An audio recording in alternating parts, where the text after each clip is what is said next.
I'm Addison Brazil. Grief Club, the podcast starts now.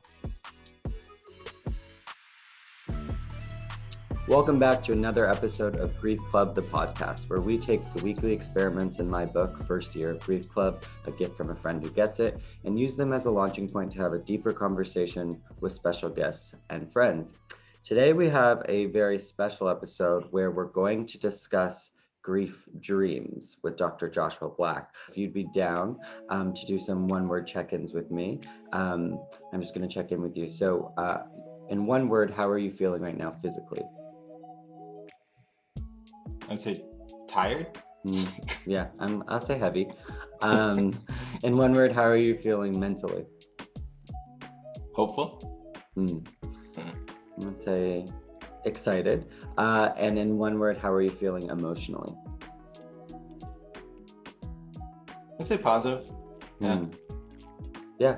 I'm gonna steal hopeful back for that one. You know, mentally and emotionally. What are they really? You know, what is the difference really? Wonderful. So we'll come back to that. So I'm fascinated by your podcast and your work. And selfishly fascinated, I don't know if this goes for other members of Grief Club, but grief dreams have been a huge part of my life for the last 10 years after losing my brother and my father and my friend. And it's also just so interesting to me that the types of grief dreams are so specific to each of those losses. It's not like the same kind of dream for all three. They're very different. So I was just very excited to get you on here and to kind of chat about that a little bit more. Before we do that, I'd love to just hear how you came to be a grief dream researcher and a little bit about you. Well, first, thank you for having me and having a platform for people to listen to just gain more understanding of grief, because it's not talked about often, and because of that, you're kind of left alone. And so that's basically what happened with me in most senses. I was in my undergrad and my father died, and I've never experienced a significant loss at that point. And I just collapsed in the biggest form of it. And I just started crying. Like I didn't know what to do with these emotions I was feeling. And I didn't know how to talk about it as being a good male in my society. It wasn't something that was ingrained in me to be able to share these thoughts and feelings. So it kind of really I wanted to just get away. I wanted to sort of do what I could to sort of reduce those feelings. And what happened was right after the funeral, the feelings, they did go away, but all the joy and happiness also went away too. So my goal succeeded in the sense of not feeling the sadness, but I also stole the joy out of life. And so I was walking around in this like gray and black world, and I thought, this is grief, and never really thought more of it other than I got to go back to school, I got to finish my undergrad, I got to go to work and get good, all that sort of stuff. And I was able to do that. So people thought I was fine, but inside I was not fine at all. And then it was 3 months later, I had a dream of my father that just changed everything for me. And it's one of the reasons why I value these dreams, because I would say the moment that probably saved me, because I don't know if I would have got help any other way. And in the dream, what was very beautiful was it was different than most other dreams I've had. And what's really interesting, it was in my room. So in the dream, I was in my room and I saw my dad there, and he was looking really light. And in waking life, he had a lot of trauma and a lot of addictions. And so he's always heavy, carrying a lot. So this is the first time I actually saw him light and healthy looking. And he looked good. So I walked up to him. I said, Dad, I'm going to miss you, acknowledging his dad. And I said that I loved him. And we hugged. And when I woke up, it was like the curtains opened and the sun came out. And I didn't know what was going on because I woke up changed. It wasn't like I interpreted the dream and then, okay, that's the power of it. No, it was like the dream itself changed me.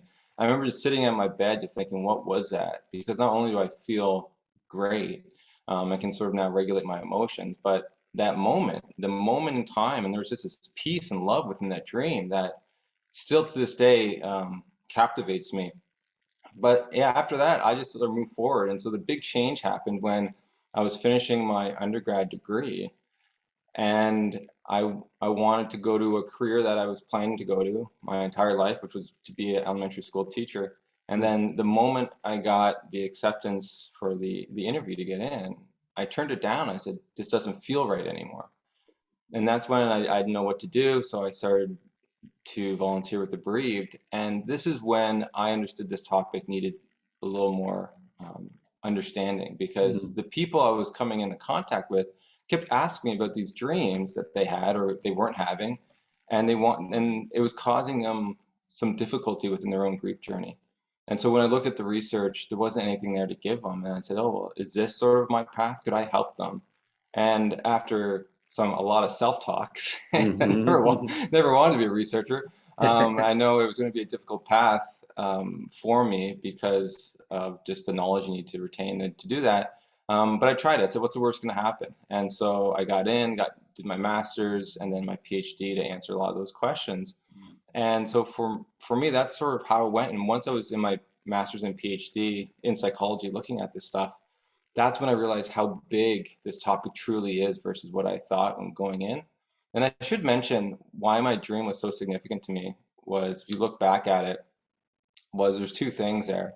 Um, I got to say goodbye, which is actually, he died very suddenly, so you can sort of see how that was sort of meaningful to me, and that I loved him. And that's not one thing that I didn't really know I needed, but looking back, it was something that me and my dad never really said to each other. It was implied more than anything, but there's a power of saying it, and now I'm learning to say it more often because of that to people around me and how important that is. So that gives you some context into my dream, but that's sort of how I sort of knew that these were valuable, and now like everything that I'm doing really captivates and creates meaning from my loss, where before I didn't really have that to the sense.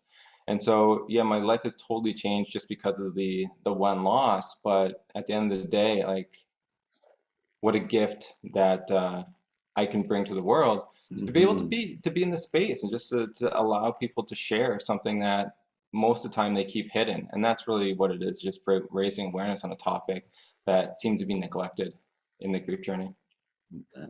Wow, there's so much there that I'm like want to ask about. Before I do, I ask every guest this: if someone just walked up to you on the street and asked you what grief was, how would you explain it? What's your personal definition?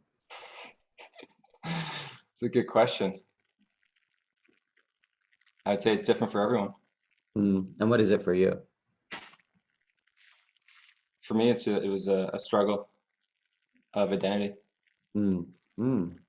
Struggle of identity. Actually, nobody's ever said that. I really, that's so true though. It's just, yeah, almost so obvious, but nobody ever really mentions that, but it really is. It sounds like from your story too, that similar to mine, you inherited sort of for the first time this idea of men's mental health as well from your dad's death, and looking at how he's showing up in the world as a man, and how cool that that's like led to everything that you're doing. So paint the picture for me.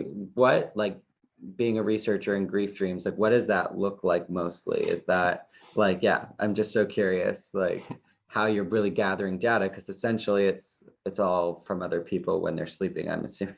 Right.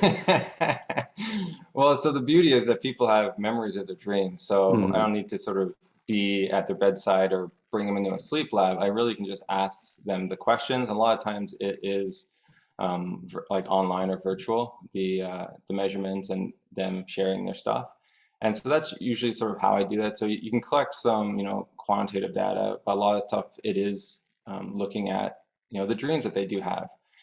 So that qualitative aspect. And one of the issues with just research in general and the research that I've done so far, a lot of the questions involved a lot of the quantitative aspects and like frequencies and how things predict certain other variables.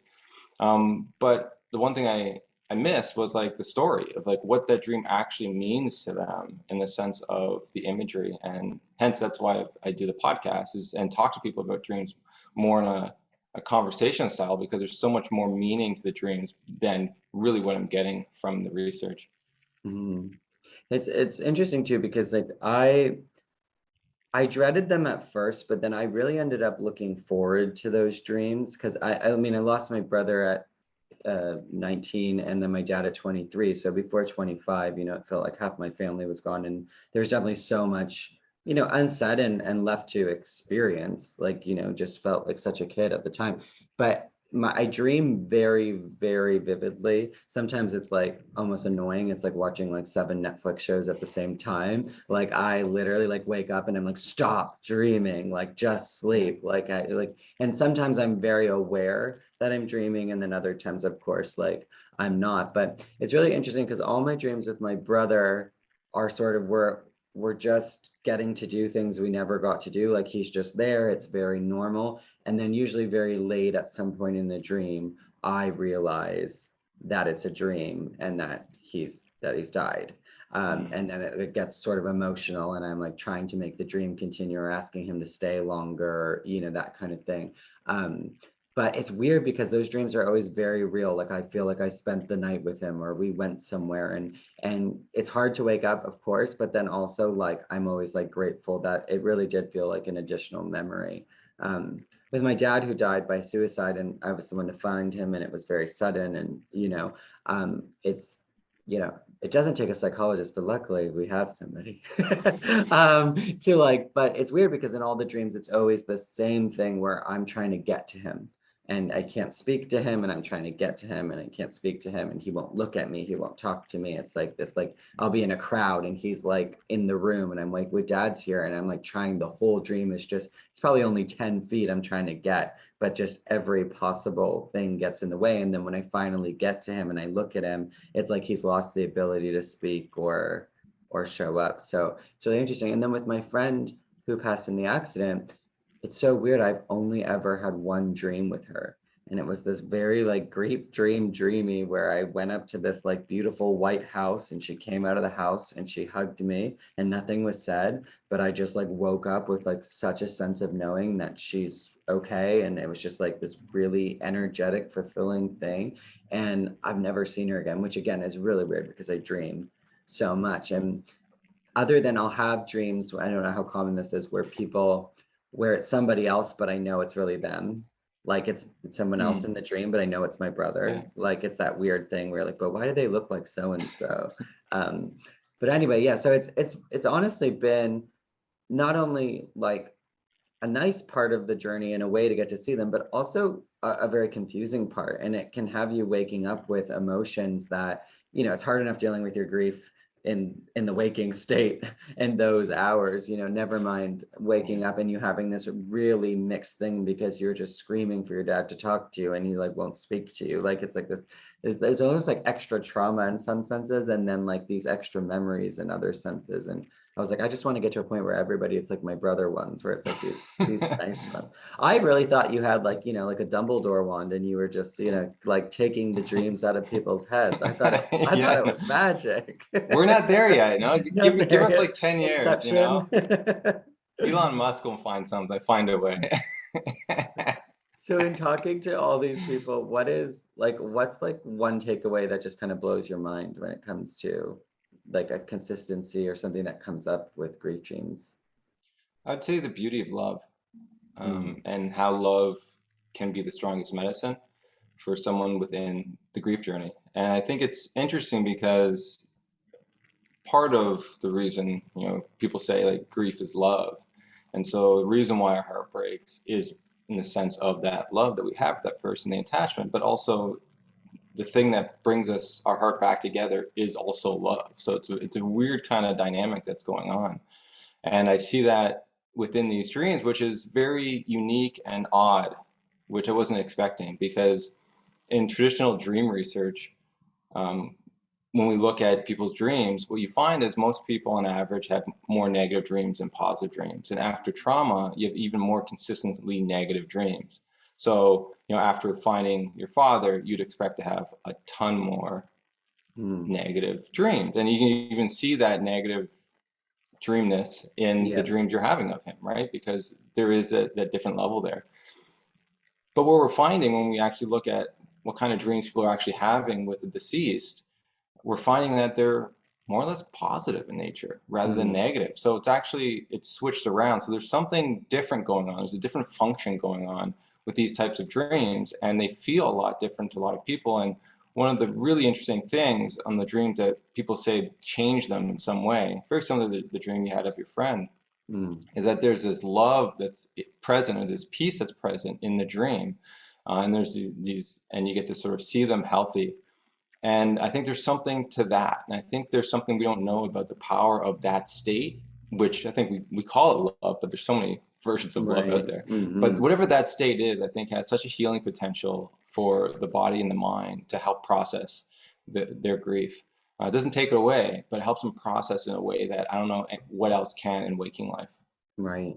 Wow. You've reached Grief Club. Leave a message after the beep.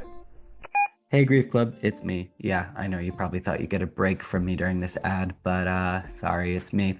I wanted to take a minute to tell you about one of my favorite places in the world, Modern Elder Academy.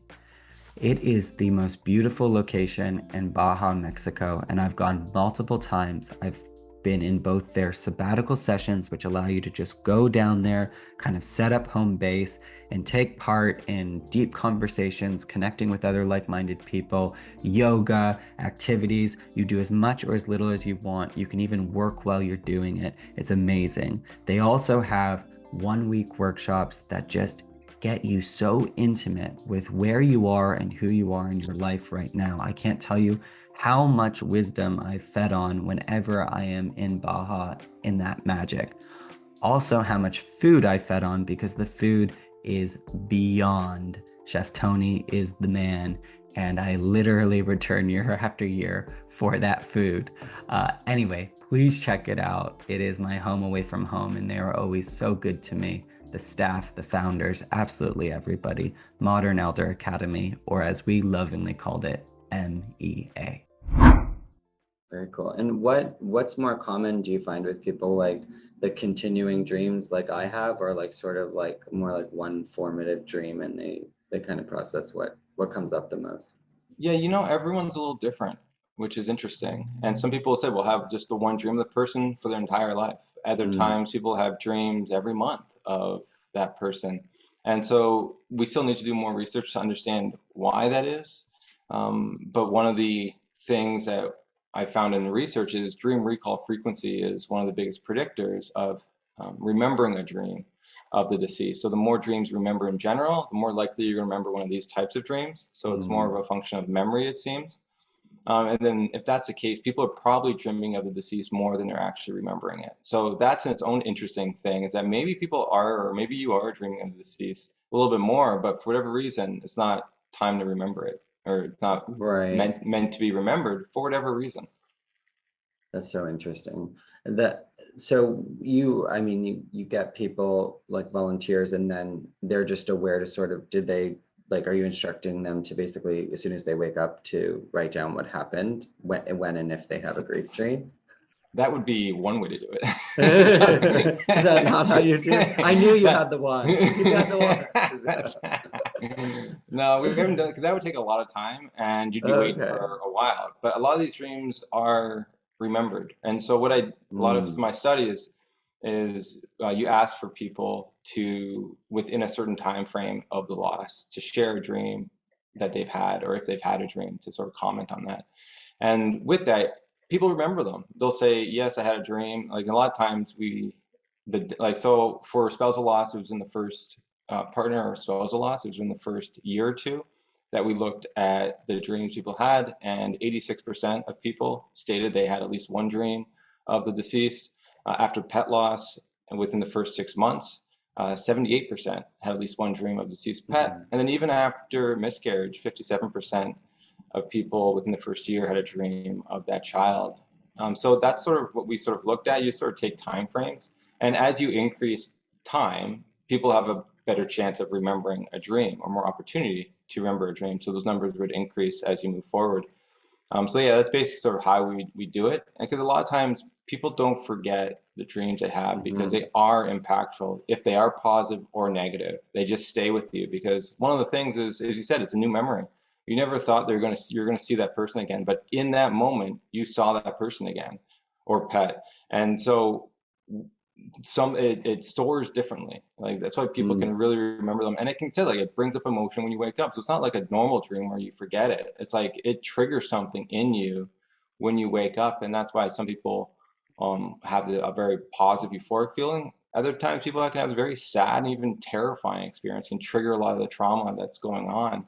And some people then it will become are afraid to go to bed because of having these dreams. That's why it's great to raise awareness on the subject. And what's interesting, it's not a spiritual subject. Like it can be for people, but everyone's having these dreams. It doesn't matter if you're religious or not, or spiritual or not. Everyone, it's a human function that's going on. So there's something beautiful about that. And for me, it's about talking about it in that way, because I know some people do believe that some of these dreams are visitations. Absolutely.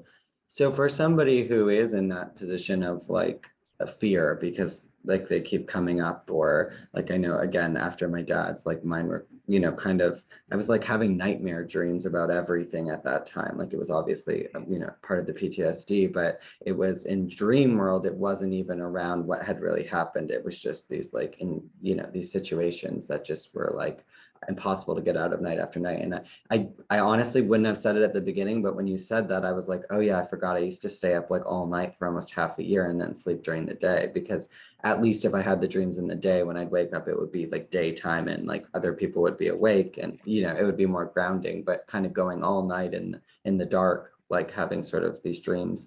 But yeah, what like is there any sort of like action or advice you'd give around people that are having that experience, or how to maybe process them or approach it in a different way? Yeah, especially with those negative dreams, there's different techniques that you can use, and one's called dream rescripting. And so this is a very simple and easy approach where you take the dream that you have, and then when you wake up, rather than trying to avoid that, you sort of put yourself back into it, and you change the ending, or you change the dream narrative so it becomes more positive and more a dream you'd want to have. And that is just shown in research in afterlife trauma dreams or anything else, even with kids' nightmares, that it actually helps reduce the distress if you do ever have that dream again. But it also has shown to also reduce those dreams from even happening. Because one of the interesting things is when we're afraid of having a dream, we tend to have that dream again. So it really sort of conquers that fear and just replaces it with, basically you're taking your power back in waking life, and you're saying, no, this is the dream I'd want to have. And so that's one way to do it. Another sort of thing is to sort of ask yourself what dream you'd want to have. And a lot of people there's a thing called dream incubation that has been done over time and different things, not with these types of dreams, but overall, I see it playing out the same way. But if you make a dream, or you think about a dream you'd want to have before bed, you'll probably have a higher chance of having a type of dream like that. Just because your mind's now primed that if I have this type of dream, I want to remember it. And so that's one way to be able to maybe, rather than fearing having a negative dream, just think about a positive dream that you actually want to have as you're going to bed, so that it changes the narrative too of what you're wanting. So actually getting intentional right before Yeah. sleep about what you'd like to dream about. And is Yeah, that like something you sort of just think to yourself or say out loud, like, really? Yeah, like that's one of those things you can do. I have a worksheet on my website, griefdreams.ca, and on there you can actually just write it out. And actually, it's very powerful just writing out the dream you want to have. Because a lot of people who ask the question of, they haven't had a dream yet. I always ask them, what dream would you want to have? And they kind of like, they're stuck. They've never really thought about it. And I think it's really important to think about what you're actually longing for and what the dream could be, because that in itself will bring out emotions and can actually spur different conversations. But you bring that and you think about that before bed, I would think it would also have an impact on the dreams that you remember. That's the study I do want to do sooner than later to sort of see how that works. But with the other literature, it should actually help in some way. But the other thing is, so that's one of the things you can do right immediately after.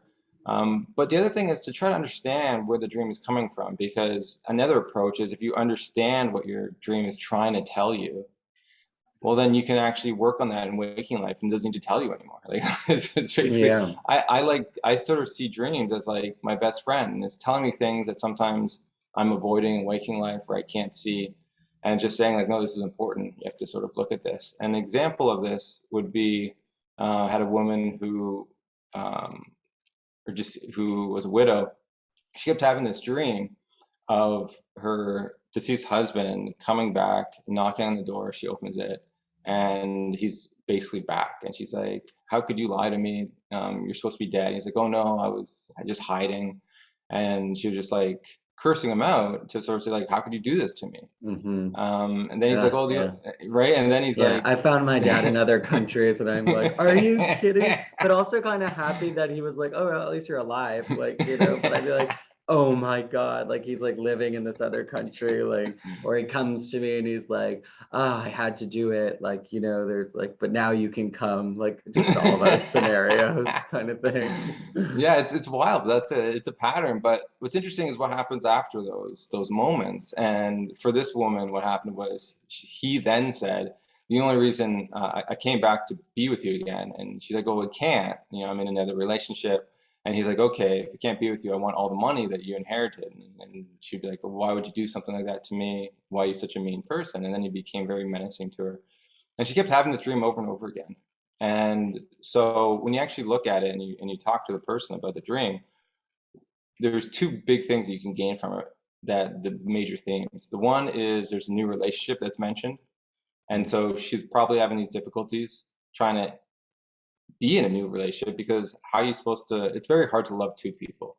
And a lot of times when we go in a new relationship, we push down our grief, or we hide our grief in different ways. We may take down photos, we may put away, clothes, like memorabilia, stuff like that, to sort of please the other person. It's very complex relationships. And the other thing is this money. And when you ask her about the money, what she says is that that's been the hardest thing for her to sort of deal with, because she feels it's so unjust that she is the one that gets to have all this money, even though he worked so hard for it. And so she's still trying to deal with that. So with those two things, she's probably using the money on the new relationship too. So with those factors, the mind's really looking for a way for that person to, I think, work through that more than that they are. And so if that's why I always sort of say, like, going to therapy is great, and to bring these dreams and utilize these dreams as a way of knowing what the mind is trying to work through, because then you can help it out in waking life, to help you push through some of these very difficult challenges, because a lot of times we don't know the right answer or how to do it, but those around us may, and just talking about that can help also, and just bringing awareness to it. So that's sort of how how you can change your perspective on the dream. So she thought it was a haunting, actually. So this is why I always try to sort of mention that a lot of people who do believe in these dreams as visitations, a lot of it's a positive, but people also push that on to the negative dreams too. And so that's very hard on someone's journey. And so it's always great to understand how dreams do reflect our waking life. And so we would expect negative dreams to reflect our grief in some way. So let's start there.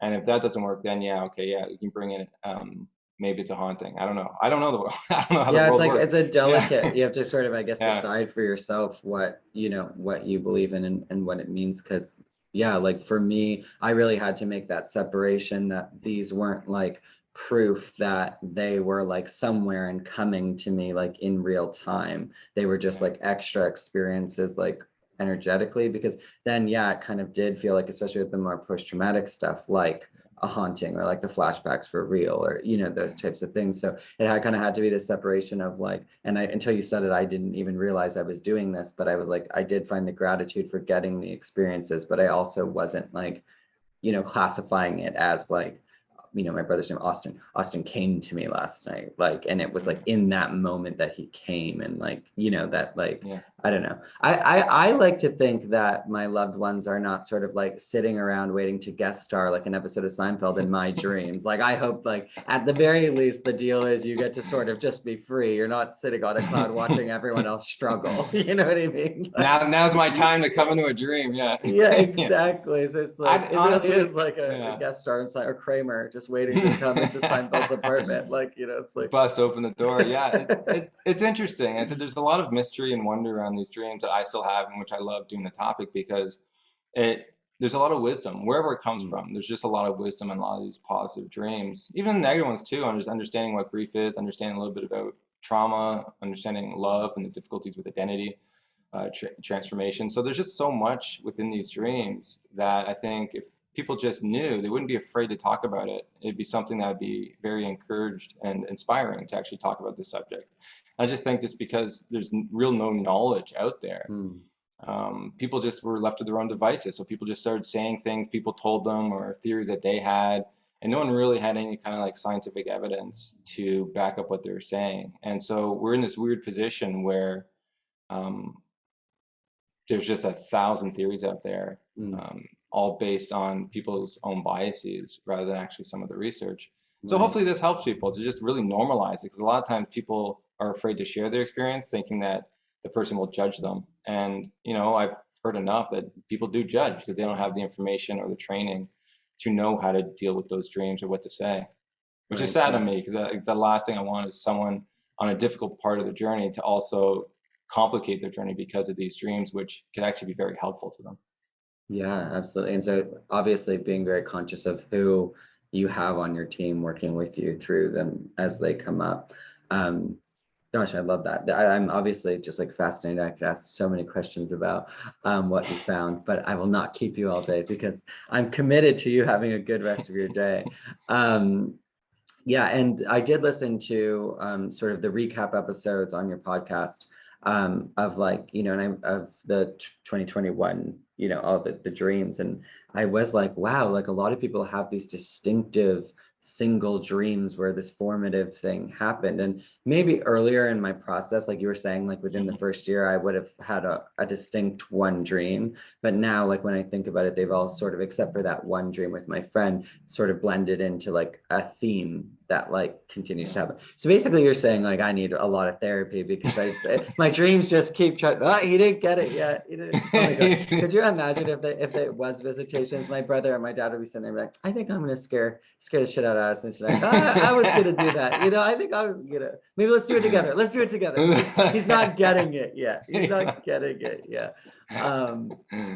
Yeah, that's really interesting. And I'll definitely be kind of looking at that a little more too. And Well, then, I yeah, think it's just using discernment. And with the more knowledge you have, the better you are able to process these dreams and think about them in different ways. And that actually will help then change the dream and change your grief in a lot of ways. Because a lot of times we're having the same experience. It could be, yeah, we need therapy, or it just could be we're just not getting the message, or we're just not perceiving it a way that that could actually be helpful.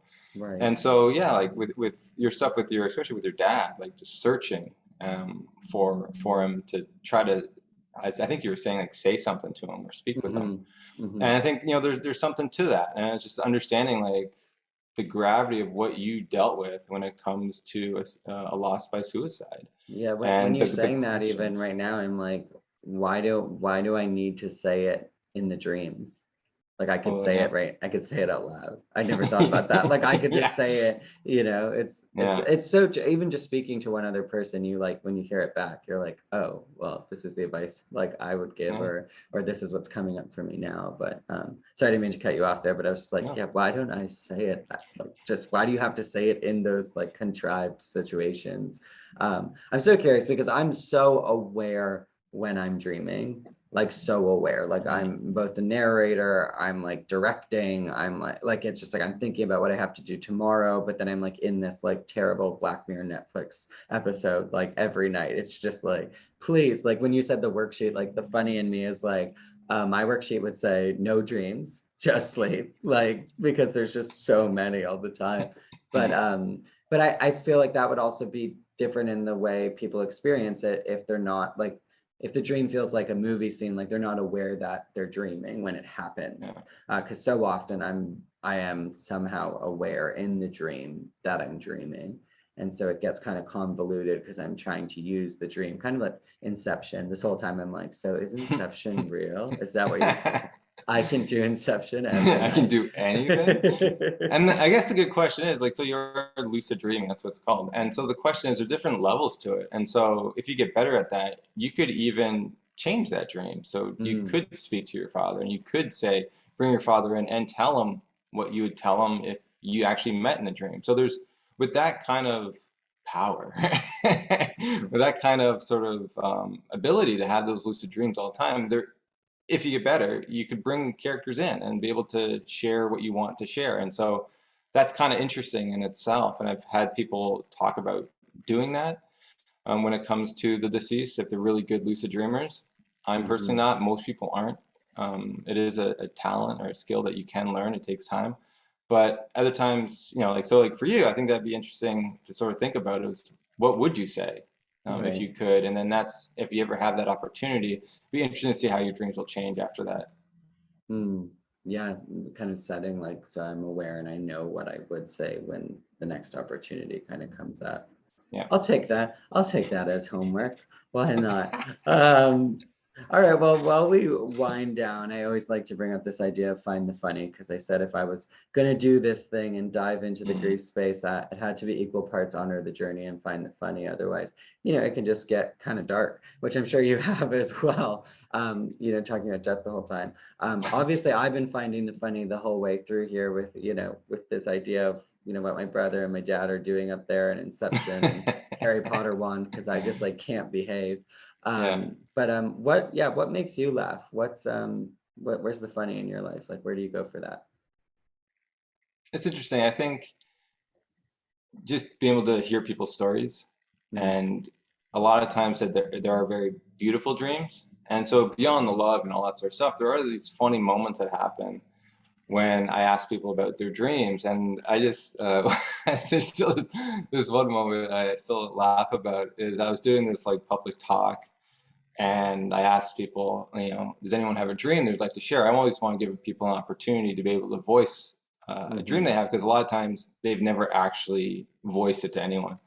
And so this little old lady raises her hand. And so I said, oh, yes, like what dream would you like to share? And she said, oh, my husband died, and I keep having these dreams of him. I was like, oh yeah? Like what kind of dreams? She's like, she's like, he's always cooking, and I'm at the table waiting for him. I said, sounds like a beautiful dream. And she's like, but he's always naked. Why is he naked? I said, what? I said, was that a memory? Was he always naked? She's like, no, he always had clothes on. Yeah. And waking life. So I started like, just like, 'cause I didn't expect that for like this like sweet little old lady. And then she's like, talking about this. So it was, I still laugh at that because you never know what people are going to say. And that was an interesting dream, but hey, it seems to be. Because I'm sure there's like also a whole level of this that like, if they're being really honest, like weird things do happen in dreams. Like I'm sure there's some really weird scenarios that like, if they're willing to fully share, like it's gotta be. Because it is just, like I said, I'm having like Black Mirror episodes, and these people are having these formative, like directed moments with underscores and like I love yous, and I'm like, what? Like I have half a head, and I'm like trying to find my dad's weird room. I'm like, no, that's funny. That's gosh, for anyone who was listening the whole time you were setting that up, I was just like grinning. I'm like, what did she say? I hope it was, what did she say? I hope it was bad. I hope it, just a little kid just trying to like get you going.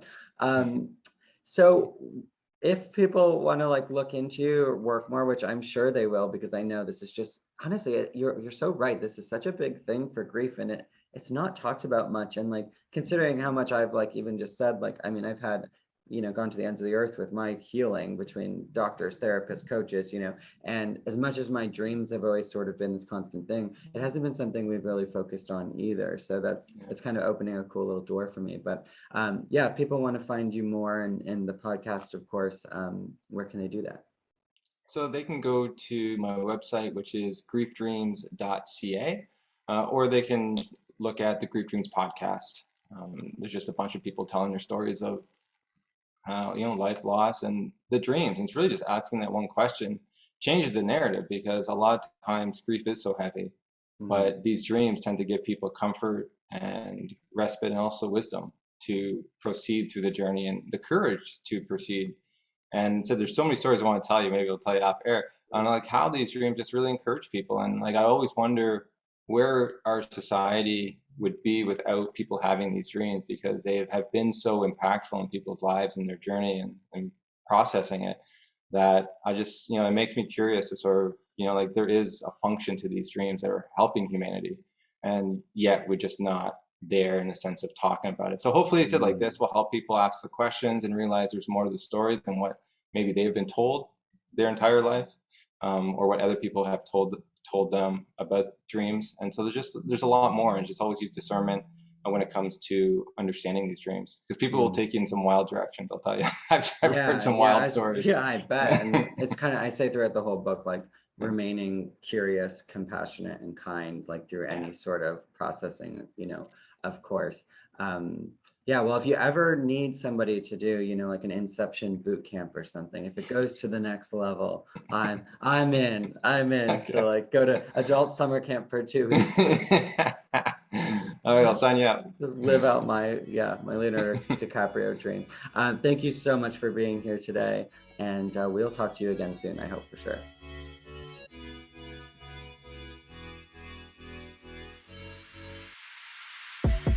Well, Grief Club, that's the show. If you enjoyed it, please let us know by liking and leaving a review. This will help as many people who may need what we're talking about find it the fastest. Remember to honor the journey, and when that gets tough, find the funny.